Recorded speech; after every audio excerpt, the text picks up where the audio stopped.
नमस्कार, मैं हूं अपर्णा मौजम। 5 बजने को हैं और हम हाजिर हैं 5 बड़ी खबरों के साथ। 5 की आंच में आज बात होगी ग्वालियर में मंत्री के भतीजे की दबंगई की। ये 5 तस्वीरें अब आप अपनी टीवी स्क्रीन पर देख रहे हैं। ये है 5 की आंच की 5 बड़ी खबरें। तो मंत्री के भतीजे की दबंगई सामने आई है, जिसने दलित के साथ मारपीट की है। साथ ही बात करेंगे राजस्थान की, जहां सीएम शिवराज ने कांग्रेस पर तीखा हमला बोला, राहुल और प्रियंका को निशाने पर लिया। तो कहां हो रहा है भीतरघातियों पर एक्शन, ये भी हम आपको बताएंगे।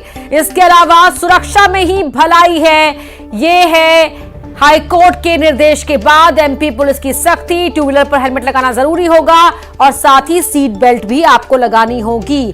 और अब साथ ही हम दिखाएंगे हाथियों का उत्पात कहां देखने को मिल रहा है, कहां हाथियों ने किसानों की नाक में दम किया हुआ है। तो इन 5 बड़ी खबरों पर करेंगे विस्तार से बात। इसके अलावा कौन सी खबरें होंगी वो भी आपको बताएंगे, लेकिन सबसे पहले बात सुकमा से, जहां बड़ी खबर आ रही है। आईडी ब्लास्ट में 2 जवान घायल हो गए हैं। अरनपुरा और जगरगुंडा के बीच ब्लास्ट हुआ है। सड़क की सुरक्षा के लिए निकले थे जवान। घायल जवानों को यहां रायपुर भेजा जा रहा है। आईडी ब्लास्ट में 2 जवान जख्मी हुए हैं। अरनपुर और जगरगुंडा के बीच ये आईडी ब्लास्ट हुआ। अब घायल जवानों को रायपुर भेजा जा रहा है। सड़क की सुरक्षा करने के लिए ये जवान निकले थे। बड़ी खबर सुकमा से आपको बता रहे हैं, जहां अब घायल जवानों को रायपुर भेजा जा रहा है। सत्यनारायण हमारे सहयोगी सुकमा से जुड़ रहे हैं। सत्यनारायण, पूरी जानकारी दीजिए। जी, आपको बता दूं कि लगातार उस इलाके में सड़कों का निर्माण हो रहा था और लगातार सीआरपीएफ के जवान उस इलाके में गश्त कर रहे थे। आज कमरगुड़ा से सीआरपीएफ के जवान उस इलाके की गश्त पर निकले थे और लेकिन घात लगाए बैठे माओवादियों ने 2 आईडी ब्लास्ट की है, जिसमें की चपेट में 2 जवान आ गए हैं। एक जवान को दंतेवाड़ा लाया गया है और एक जवान को ज्यादा चोट आई है, जिसको हेलीकॉप्टर से रायपुर भेजने की तैयारी की जा रही है। हालांकि अभी तक जवानों का नाम जो है सामने नहीं आया है और अधिकारी पुष्टि भी नहीं हुई, लेकिन जो सूत्रों से खबर मिली है कि इस आईडी में 2 जवान को काफी चोट लगी है, एक का इलाज चल रहा है और एक को रायपुर भेजने की तैयारी चल रही है। जी, बहुत शुक्रिया आपका इस जानकारी के लिए। अगली बड़ी खबर भोपाल से आपको बता रहे हैं, जहां जबलपुर आईएसएस मॉड्यूल मामले में एनआईए ने चार्जशीट पेश की है। 4 के खिलाफ आरोप पत्र दाखिल किया गया है। देश में आतंक फैलाने की साजिश रचने का आरोप। एनआईए की जांच में खुलासा हुआ है कि चारों आरोपी प्रमुख नेताओं के साथ लोकतांत्रिक संस्थानों और बड़े हस्तियों को निशाना बनाने के लिए सक्रिय रूप से काम कर रहे थे। स्थानीय धार्मिक स्थानों और घरों में बैठकें कर साजिश रच रहे थे। साथ ही चार्जशीट में आईएसआईएस के इशारे पर देश में हिंसक हमले कर आतंक फैलाने की योजना बनाने का भी जिक्र है। फंड इकट्ठा करना, घातक हथियार खरीदने का भी आरोप लगा है। आईएसआईएस के इशारे पर काम करने का आरोप है। जो लोकल रिलीजियस स्पॉट्स थे वहां पर, इसके अलावा घरों पर ये बैठकें कर रहे थे।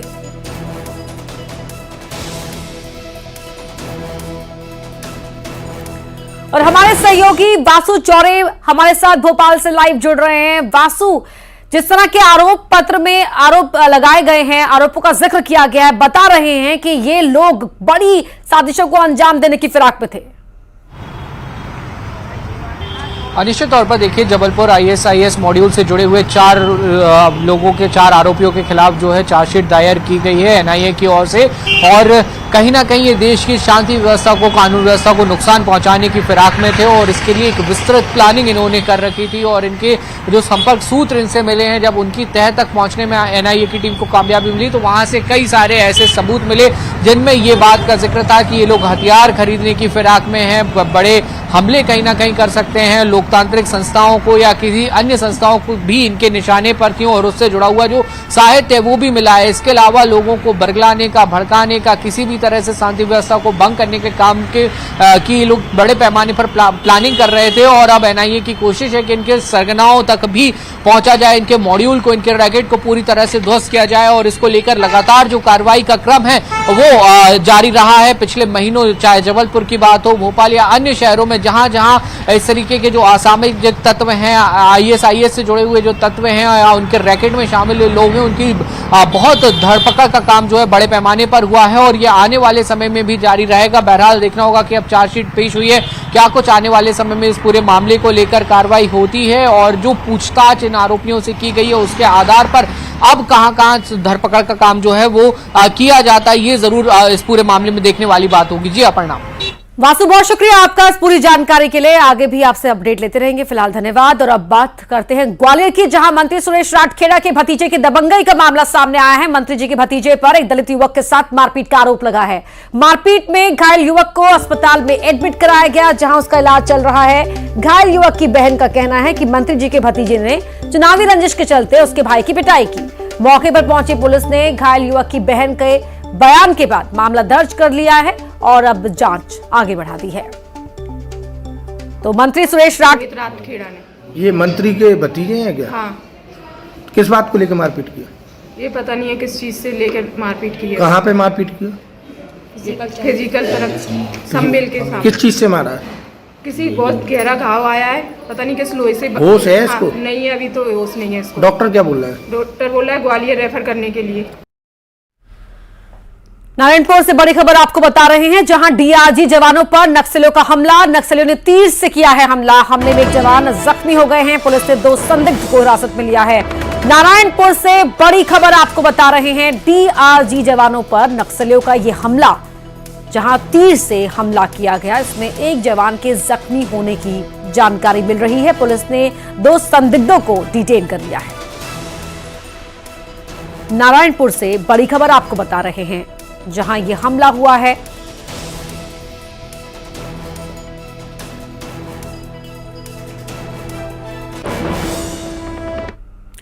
मध्य प्रदेश में मतदान खत्म हो चुका है। राजस्थान का रण बाकी है। सीएम शिवराज जयपुर पहुंचे और कांग्रेस पर जमकर बरसे। इधर कमलनाथ ने एक्स पर पोस्ट कर सीएम शिवराज पर पलटवार किया है। ये रिपोर्ट देखिए। राजस्थान के रण में सीएम शिवराज ने कांग्रेस पर जमकर निशाना साधा।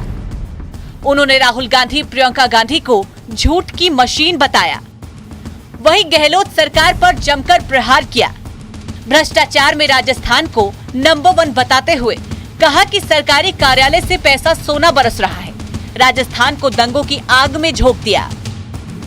राहुल गांधी जी विद्वेष से इतना भर गए हैं कि उनको देश का कितना भी बड़ा नुकसान हो, उनको खुशी होती कोई टिप्पणी करने का मौका प्रधानमंत्री जी पे मिल जाए। मैं मानता हूं कि उनका ये बयान सचमुच में शर्म को भी शर्म कर जाए और ऐसे बयानों से वो कांग्रेस को समाप्त करेंगे। जयपुर में शिवराज के वार का असर भोपाल तक हुआ। कमलनाथ ने पलटवार करने में देर नहीं की। सोशल मीडिया एक्स पर लिखा कि शिवराज जी, आज अब मध्य प्रदेश में आपको कोई सुन नहीं रहा, तो आप राजस्थान में जाकर अपनी झूठ मशीन का अभियान चला रहे हैं।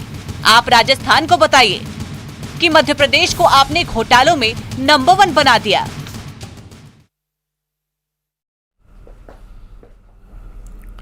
चुनाव खत्म होने के बाद अब कांग्रेस और बीजेपी अपने बागियों और भितरघातियों पर कार्रवाई करने में जुटी हुई है। अब तक कई लोगों को बाहर का रास्ता दिखाया जा चुका है। प्रत्याशी और संगठन से मिली शिकायतों के आधार पर ही सख्त कार्रवाई की जा रही है। इस मामले में कांग्रेस प्रवक्ता का कहना है कि संगठन और प्रत्याशी लगातार इस तरह की जानकारी दे रहे हैं। कांग्रेस की अनुशासन समिति सभी शिकायतों की जांच करेगी और जो भी दोषी होगा उस पर सख्त एक्शन लिया जाएगा। तो वहीं बीजेपी प्रवक्ता का कहना है कि बीजेपी अनुशासन से चलने वाला संगठन है। वैसे तो चुनाव के पहले सभी कार्यकर्ताओं को पार्टी में के पक्ष में ही काम करने के निर्देश दिए गए थे। अगर उसके बावजूद भी किसी ने पार्टी के विरोध में काम किया है तो कार्रवाई की जाएगी। निश्चित रूप से हमारे यहाँ एक अनुशासन समिति है और अनुशासन समिति में इस तरह की अगर प्रत्याशियों ने शिकायतें की हैं तो उन पर अनुशासन समिति विचार करेगी। विचार करने के बाद निश्चित रूप से आम सहमति से एक फैसला मिलेगी। निश्चित तौर पर यदि कोई भी प्रत्याशी या संगठन शिकायत करता है कि फला पदाधिकारी ने, फला व्यक्ति ने पार्टी विरोधी गतिविधि में शामिल रहा है या विरोधी पार्टी के पक्ष में काम किया, तो निश्चित तौर पर ऐसे लोगों के ऊपर तो कड़ी कार्रवाई होगी। जो भी इस तरह के नाम सामने आएंगे उनके ऊपर पार्टी की प्रक्रिया के तहत कार्रवाई की जाएगी। ऐसे लोगों को छोड़ा नहीं जाएगा। जिसने पार्टी की पीठ में छुरा घोंपा है या विरोधी पार्टी का साथ दिया, ऐसे तत्व कतई नहीं बख्शे जाएंगे। उनके ऊपर कड़ी से कड़ी कार्रवाई होगी।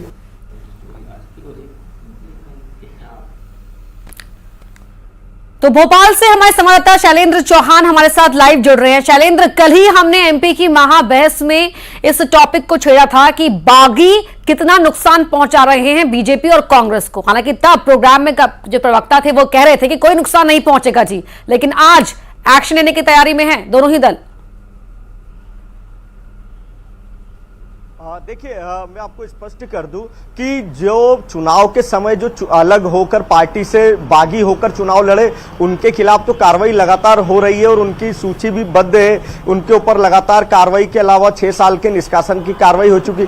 अब बात हो रही है उन भीतरघात करने वालों की जो कि पार्टी के साथ तो खड़े नजर आ रहे हैं। अगर देखा जाए तो कांग्रेस हो या भाजपा हो, उसमें बड़ी संख्या में ऐसे कार्यकर्ताओं का नाम आए हैं जो कि पार्टी के साथ काम करते हुए पार्टी की टेबल पर तो दिखे, लेकिन वो मदद दूसरे विपक्षी दल की कर रहे थे। इसे कांग्रेस में भी करीब 15 से ज्यादा ऐसे जिले जहां पर कई कार्यकर्ताओं ने पार्टी के प्रत्याशी के खिलाफ जाकर काम किया, उसको बीजेपी के समर्थकों को समर्थन दिया। वैसे ही भाजपा ने भी ऐसी सूची की तैयारी कर ली है जो कांग्रेस के लोगों के साथ मदद करते नजर आए। कहीं पर कोई रिश्तेदारी की वजह से साथ देता नजर आया, कहीं पर किसी ने कोई और मिशन की वजह से साथ दिया। तो ऐसे जो भीतरघाती है, जो भीतरघातियों के खिलाफ कार्रवाई होना है और इस तरह की सूची भाजपा ने भी तैयार कर ली है और कांग्रेस भी तैयार करवा रही। सभी जिलों को कहा गया है कि ऐसी पूरी लिस्ट भेजी जाए और प्रदेश कार्यालय से फिर कार्रवाई होगी तो इन्हें नोटिस दिए जाएंगे। इनके ऊपर निष्कासन के अलावा इन्हें पार्टी से बाहर करने से तमाम कदम उठाए जाएंगे। तो करीब दोनों ही पार्टी में से 500 से ज्यादा ऐसे कार्यकर्ता और पदाधिकारी हैं जिन्होंने अपनी पार्टी के साथ भीतरघात किया और एक तरह से बागियों का साथ देकर अपने प्रत्याशी को पार्टी के हराने में मुहिम या उसके वोट कम करने में अहम भूमिका निभाई। तो इन सब पे जल्दी कार्रवाई होगी। खुलकर बागी हुए वो तो बगावत का झंडा बुलंद करके किसी और तरह से चुनाव लड़े ही मैदान में, लेकिन जो पार्टी का झंडा उठाकर पार्टी के खिलाफ काम करने का कार्य कर रहे थे, अब उन पर उनकी पहचान करके एक्शन लेने की तैयारी में है बीजेपी और कांग्रेस। शैलेंद्र, बहुत शुक्रिया आपका इस पूरी जानकारी के लिए। और अब जिंदगी फर्स्ट हेलमेट मस्ट, जी हां, एमपी के वाहन चालकों के लिए सावधान कर देने वाली खबर है ये। हाईकोर्ट के निर्देश के बाद मध्य प्रदेश की पुलिस सख्त हो गई है। अब वाहन चालकों को हेलमेट और सीट बेल्ट पहनना अनिवार्य हो गया है। 2 व्हीलर पर पीछे बैठने वालों के लिए भी हेलमेट उतना ही अनिवार्य होगा। मध्य प्रदेश पुलिस इसके लिए अभियान चलाएगी, तो वहीं न्यूज 18 भी मुहिम चलाकर लोगों से हेलमेट पहनने की अपील कर रहा है। देखिए, यह आप ही की सुरक्षा के लिए है, आप ही की भलाई के लिए है। तो ऐसे में तमाम नियमों को जरूर मानिए। बाइक पर भले ही आप पीछे बैठ रहे हो, लेकिन हेलमेट जरूर लगाइए, चाहे थोड़ी सी दूरी के लिए भी क्यों न जाना हो। मध्य प्रदेश ट्रैफिक पुलिस एक बार फिर यातायात को लेकर बड़ा अभियान चलाने जा रही है। 50 दिन का ये पूरा अभियान रहेगा और जो लोग बगैर हेलमेट के वाहन चलाते हैं या सीट बेल्ट का उपयोग नहीं करते, ऐसे लोगों के खिलाफ अब सख्ती से निपटने का काम मध्य प्रदेश की पुलिस करने जा रही है। क्योंकि देखिए, अगर बात करते हैं जबलपुर हाईकोर्ट की तरफ से निर्देश मिले, उसके बाद एक विशेष अभियान पूरे प्रदेश में चलाया जा रहा है। हालांकि इसके पहले भी हमने देखा कि लगातार सड़क सुरक्षा सप्ताह के तहत हो या सड़क सुरक्षा अभियान के तहत लगातार मध्य प्रदेश में कई अभियान चलाए जाते हैं और लोगों को हेलमेट पहनने के लिए जागरूक भी किया जाता है। लेकिन उसके बावजूद भी राजधानी भोपाल की तस्वीरें आप देख रहे होंगे, बड़ी संख्या में लोग ऐसे हैं जो अभी भी हेलमेट नहीं पहनते हैं। ऐसे में हाईकोर्ट ने अब निर्देश दिए है मध्य प्रदेश पुलिस को कि न केवल दोपहिया वाहन चलाने वाले व्यक्ति बल्कि जो पीछे बैठेगा उसको भी हेलमेट पहनना अनिवार्य होगा। इसके साथ ही 4 पहिया वाहन चलाने वालों को अब सीट बेल्ट पहनना अनिवार्य होगा। ये पूरी रिपोर्ट जो है 15 दिन की रिपोर्ट तैयार की जाएगी। इसके अलावा फाइनल रिपोर्ट 15 जनवरी 2024 को जबलपुर हाईकोर्ट में मध्य प्रदेश की पुलिस रखने जा रही है। अब देखना होगा 50 दिन चलने वाले इस अभियान का मध्य प्रदेश के वाहन चालकों पर कितना असर पड़ता है। कैमरामैन महेश सागर के साथ शैलेंद्र सिंह, न्यूज 18 भोपाल। और यहां रुक रहे एक छोटे से ब्रेक के लिए, जल्द लौटते हैं।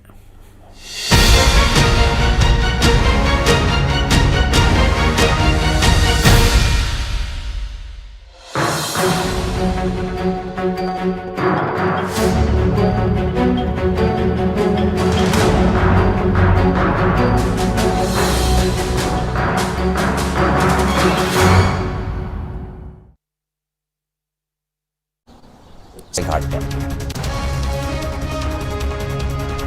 मुंगेली के जिला निर्वाचन अधिकारी ने सियासी दलों के प्रतिनिधियों की बैठक ली, स्ट्रांग रूम की सुरक्षा व्यवस्था की जानकारी ली और ईवीएम मशीनों के सीसीटीवी से निगरानी भी की जा रही है। सूरजपुर में डीआरएफ की टीम ने गुफा से निकाला एक ग्रामीण का शव। साही का शिकार करने जंगल गया था और गुफा में जहरीले पत्ते जलाकर करना चाह रहा था साही का शिकार। बलरामपुर में विस्फोटक से भरा ट्रक बरामद, 63 टन एक्सप्लोसिव सामग्री जब्त की। ट्रक महाराष्ट्र से विस्फोटक लेकर मध्य प्रदेश जा रहा था। गरियाबंद में महिला डॉक्टर ने की खुदकुशी। मामले की जांच में जुटी पुलिस। छुरा घटना थाना क्षेत्र के मामले में आई सामने पूरी कहानी। महासमुंद में कोमा खान रेलवे क्रॉसिंग पर ट्रेन की चपेट में आने से एक लड़की गंभीर रूप से घायल। पैर में और सिर में आई चोट। घायल लड़की को सामुदायिक स्वास्थ्य केंद्र में कराया गया भर्ती। मंडला में कांग्रेस दे रही स्ट्रांग रूम के बाहर पहरा। सीसीटीवी कैमरा की तरह कर रही निगरानी। डॉक्टर मस्कोरे बोले रिस्क लेने के मूड में नहीं। शाजापुर में कांग्रेस जिला अध्यक्ष पर गिरिराज पार्टी के खिलाफ काम करने का आरोप। शुजालपुर से मांगा था टिकट। बीजेपी के लिए काम करने का लगा आरोप। श्योपुर के प्राथमिक स्कूल में 10वीं की छात्रा ने पेड़ से लटक कर दी जान। मौके से सुसाइड नोट बरामद। और एक छोटा सा ब्रेक यहां पर ले रहे। खबरों का सिलसिला आगे भी जारी रहेगा। जल्द लौटते हैं।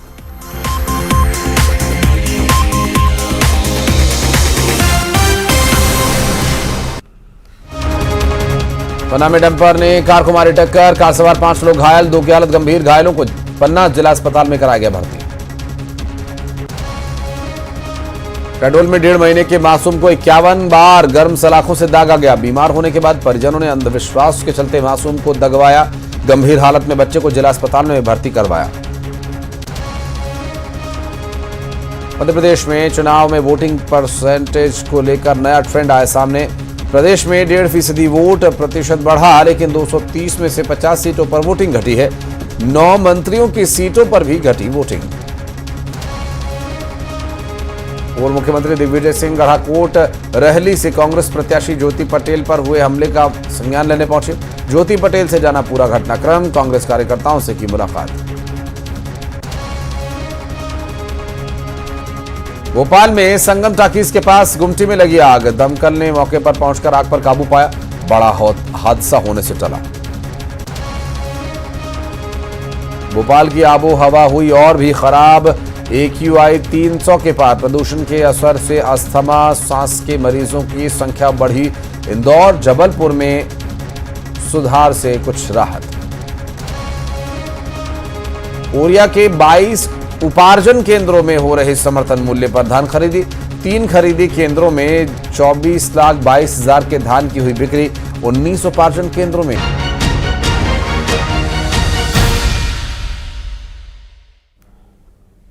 पांच की आंच देख रहे हैं आप। और अब बात कर लेते हैं मंडला जिले की, जहां किन्नर सम्मेलन का आयोजन किया जा रहा है। जहां इस महासम्मेलन में पूरे भारत से किन्नर समुदाय से जुड़े हुए लोग पहुंच रहे हैं। सम्मेलन का आयोजन देश में खुशहाली, अमन, चैन के लिए किया जा रहा है। साथ ही जिले के लोगों के लिए सुख समृद्धि की कामना भी की जा रही है। भारतीय किन्नर सम्मेलन में देश भर के किन्नर एक साथ इकट्ठा हो रहे हैं, जिसमें वो अपनी परंपराओं को निभाने के लिए देश के साथ ही देश के लिए कामना भी कर रहे हैं। इस आयोजन का खास आकर्षण किन्नरों द्वारा निकाली जाने वाली कलश यात्रा होगी।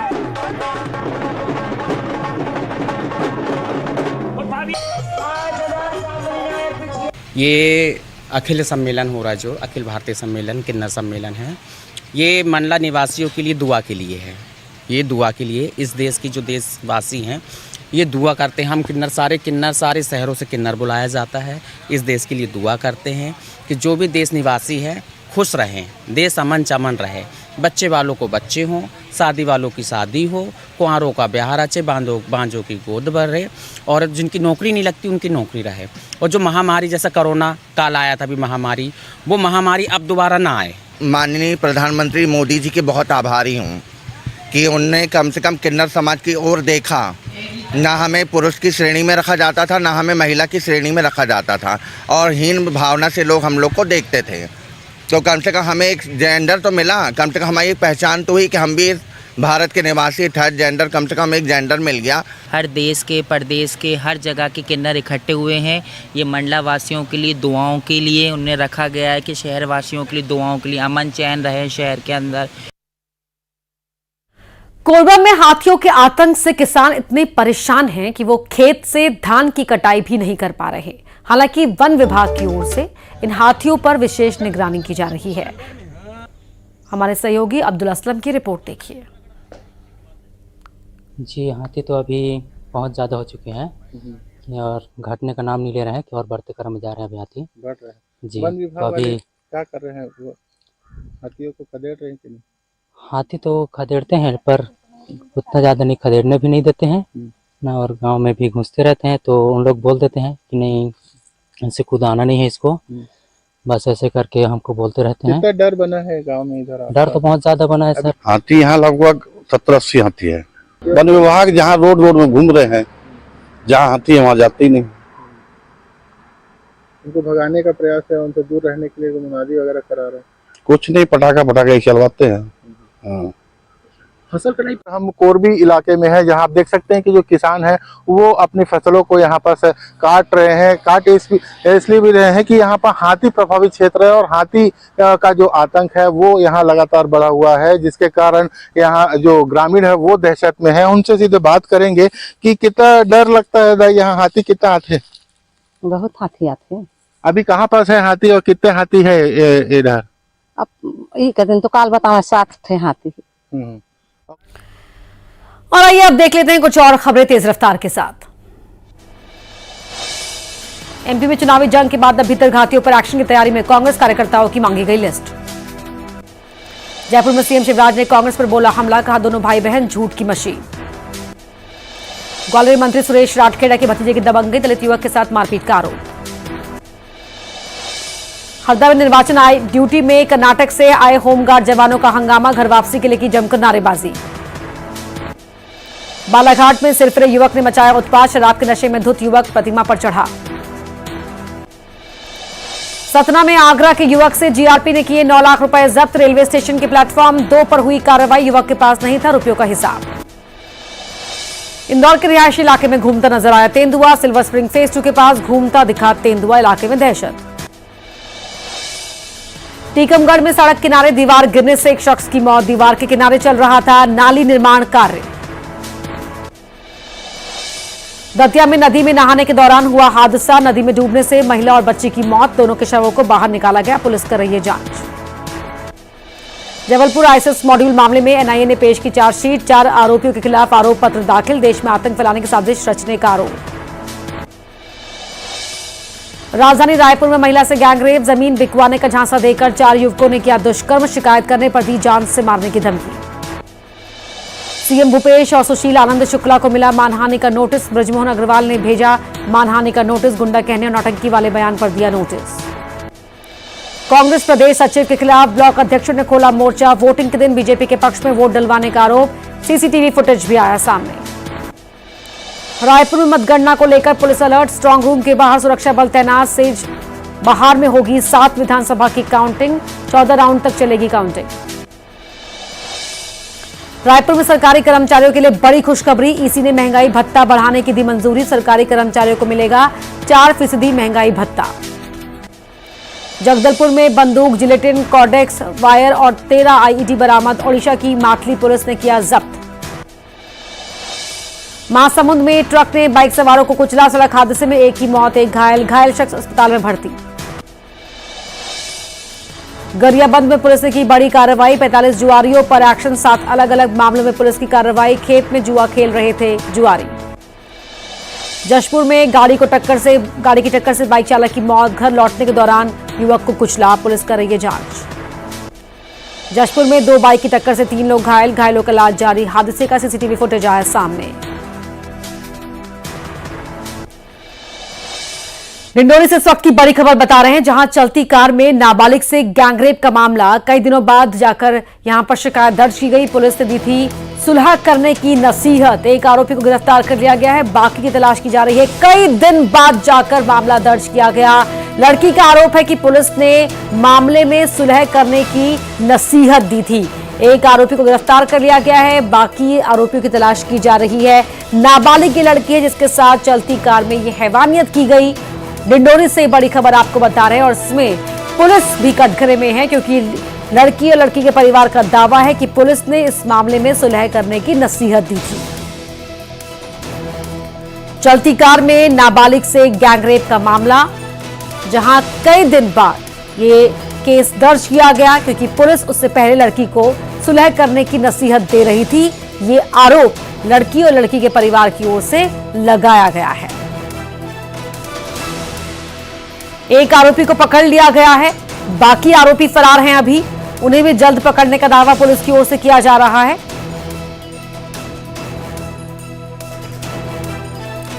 कृष्णा साहू हमारे सहयोगी हमारे साथ जुड़ रहे हैं। कृष्णा, गंभीर आरोप पुलिस पर भी हैं, ये पूरा मामला बताएं, कब की घटना है?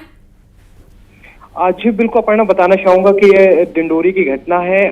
करीब 15 तारीख का मामला पूरा बताया जा रहा है, जहां पर पीड़ित एक नाबालिग पीड़ित है, उसके साथ गैंग रेप का मामला सामने आया कि चलती कार में गैंग रेप किया गया था, जिसमें पुलिस ने जो पीड़ित के परिजन है उन्होंने आरोप लगाया है कि पुलिस ने मामला तुरंत नहीं लिखा था, राजीनामा करने के लिए बोला था। इसके बाद जब पीड़ित है आजाद थाना और महिला थाना लेकर गया, तब 19 तारीख को मामला दर्ज हुआ है, जिसके बाद पुलिस आनंद फारस ने एक आरोपी को गिरफ्तार किया है।